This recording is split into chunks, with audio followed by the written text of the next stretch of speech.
Evet arkadaşlar, size bugün Lenovo IdeaPad 330'a SSD upgrade arkadaşlar nasıl yapılır onu göstereceğim. Bunun için yapmamız gereken önce arkadaşlar cihazımızı sökeceğiz, diskimizi çıkartacağız. Buradan da görebilirsiniz 330 olduğunu arkadaşlar. Diskimizi söktükten sonra arkadaşlar yeniden SSD diskimizi takıp formatlayacağız. Gördüğünüz gibi bilgisayarımız bu. Buradan da görebiliyorsunuz Lenovo IdeaPad 330 olduğunu. Evet.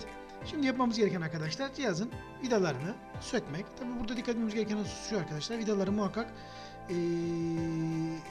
sırasına göre sökün ve sırasına. Evet arkadaşlar, şimdi sökmeye başlayalım. Şimdi yapmamız gereken vidalarımızı dikkatlice sökmek arkadaşlar. Dikkatlice sökelim, sırasına göre sökelim arkadaşlar ve sırasına göre yerine takalım.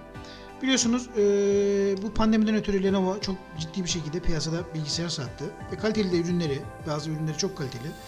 Bazı ürünleri orta sınıf ama genel anlamda kaliteli ürünleri var. Dikkatlice sökelim arkadaşlar. Söktükten sonra arka kapağımızı sökeceğiz. Vidalarımızı dikkatlice sökelim arkadaşlar.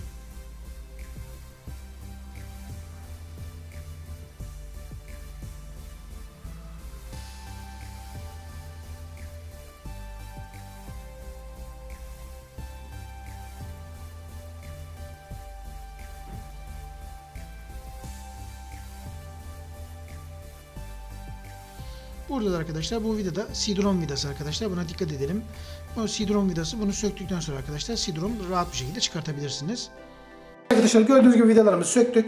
Şimdi bir plastik vasıtasıyla arkadaşlar şu kenardan gireceğim. Şuradan giriyorum. Bu şekilde arkadaşlar.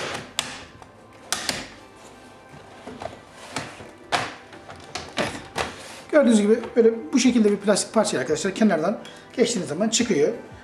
Gördüğünüz gibi cihazımızı söktük. Burada arkadaşlar şöyle çevireyim. Bakın fanımız burada. Evet arkadaşlar, cihazımızı söktük. Söktükten sonra hard disk değişimini yapacağız arkadaşlar. Hard diskimiz burada. Buna bir SSD hard disk takacağız arkadaşlar ve SSD hard disk taktıktan sonra bunu formatlayacağız. Evet arkadaşlar, gördüğünüz gibi cihazımızı söktük. Cihazımızın SSD hard disk değişimini yapacağız. SSD hard diskimiz burada. Bunun kendi diski burada arkadaşlar. Bunu sökeceğiz. Bunun yerine bir SSD hard disk takacağız. Böylece de SSD upgrade'imizi yapmış olacağız.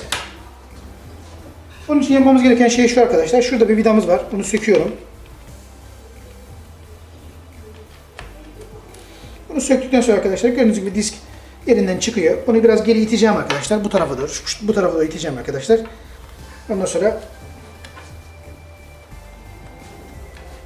evet arkadaşlar, buradaki vidamızı söktük. Şimdi şurada da bir vidamız var. Ve şurada bir vidamız var arkadaşlar. Bunları da sökeceğiz. Bunlar da hard diskimizi tutuyor. Bunları da söktük arkadaşlar ve diskimizi arkadaşlar geri doğru çekiyorum. Gördüğünüz gibi hard diskimizi söktük. Şimdi yapmamız gereken arkadaşlar SSD diskimizi bunun içine takıp tekrar yerine takmak. SSD hard diskimizi takmadan önce diğer vidalarımızı sökelim.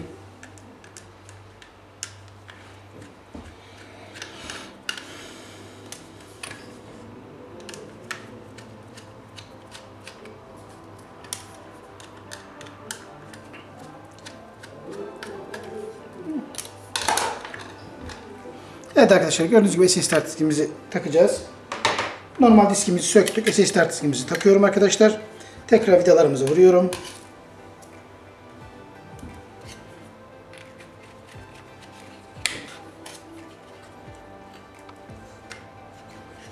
Bu şekilde arkadaşlar.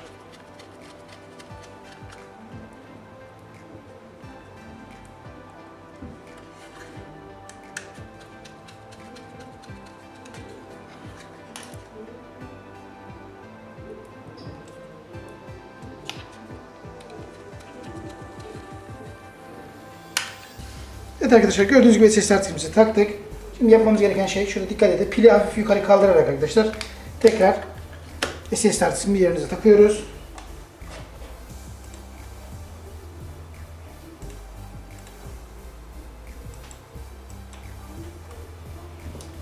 Evet arkadaşlar, taktık. Vidalarımızı da yine vuralım.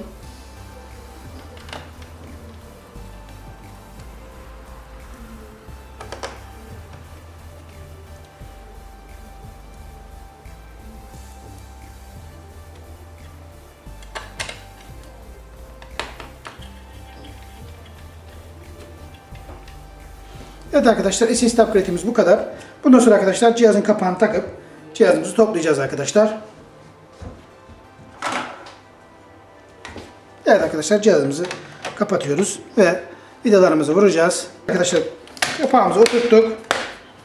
Cihazımızı topluyoruz. Şöyle işte şu şekilde taktık. Tekrar vidalarımızı yerine takıyoruz arkadaşlar.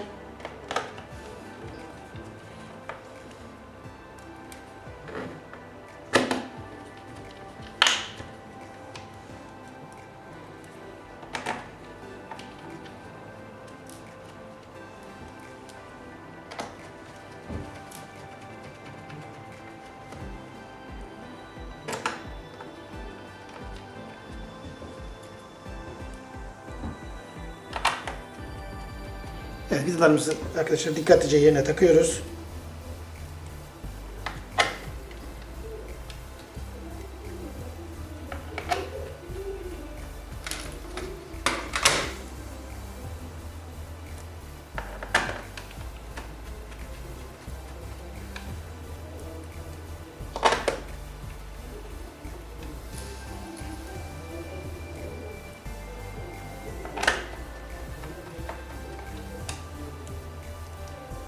Evet arkadaşlar, CD-ROM'umuzu da yerine takalım.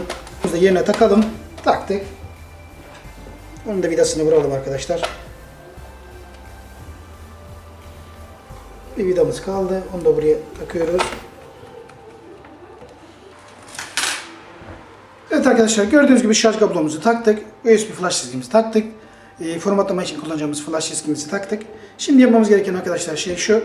Şu yanda bulunan arkadaşlar bir düğme var. Bakın şurada göstereceğim ben size. Bakın şurada bir düğme var. Ona bununla basacağım arkadaşlar. Bir ince bir şeyle basacağım. Bu şekilde arkadaşlar boot menüye ya da BIOS menüye geçeceğiz arkadaşlar. BIOS menüye geçtikten sonra oradan flash diskimizi seçip boot menüyü seçip kurulumumuzu yapacağız. Bunun için arkadaşlar yapmamız gereken şey şu. Önce şöyle tekrar alayım şeyimizi.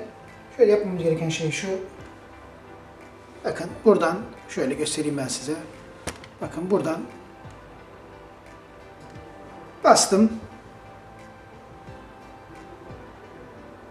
Evet, gördüğünüz gibi arkadaşlar menüm geldi. Buradan istediğiniz şekilde arkadaşlar menüye girebilirsiniz. İsterseniz BIOS menüye. Ama biz şu an boot menüye gireceğiz arkadaşlar ve Enter tuşuna basıyorum. Burada hangi şeyle boot edeceğimizi soruyor. Hangi diskle boot edeceğimizi soruyor. Ben buradan arkadaşlar USB diski seçiyorum ve Enter tuşuna basıyorum. Ve kurulumumuz başlayacak arkadaşlar.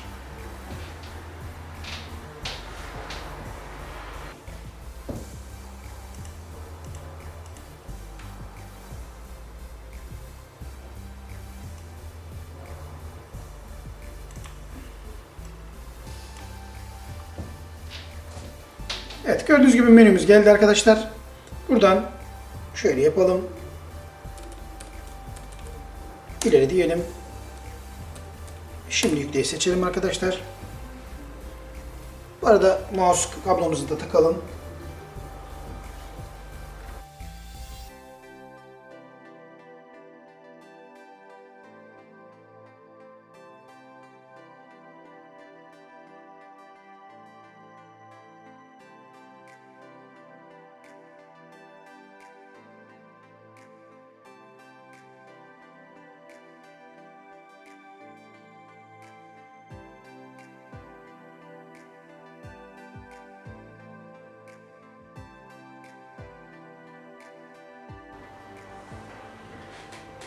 Evet arkadaşlar, gördüğünüz gibi kurulumumuz tamamlandı sayılır.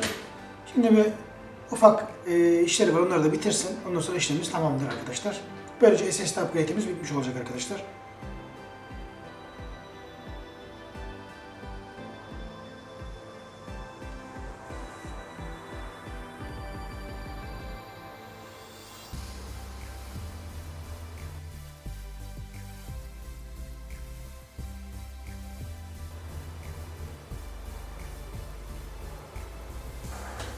Evet arkadaşlar, gördüğünüz gibi ekran geldi. Burada Türkiye seçip devam ediyoruz. Burada Q olarak seçiyoruz arkadaşlar. Şimdi katla diyorum. Şimdilik bağlamayacağım arkadaşlar. İsim vereyim. Lenovo verelim. Devam edelim arkadaşlar. Bunu kabul edelim.